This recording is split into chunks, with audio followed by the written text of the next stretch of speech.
Hello, and welcome to Cardanit tutorials. When you update a workflow, you may need to insert an element between existing ones.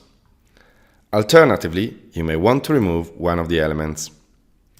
Today, we're going to show you how to be in control of the spaces within your workflows.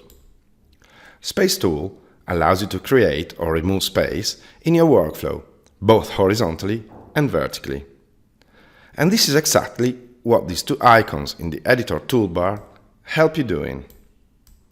It's so easy to use them. Just click on them and start dragging in the canvas.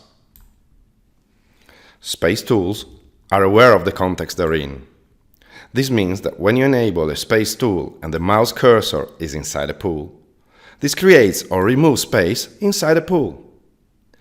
If there are elements outside a pool that conflict with the created space, the tool adjusts the position of the elements to avoid any overlapping.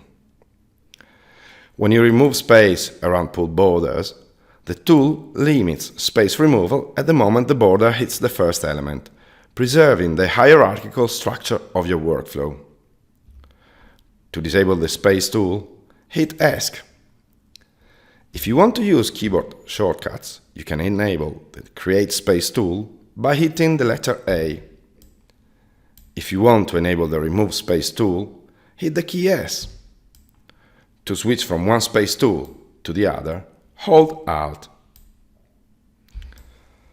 We hope you enjoyed our tutorial. Thank you for your attention. To make sure you're not missing out our next tutorial, subscribe to our newsletter and receive more useful tips and updates.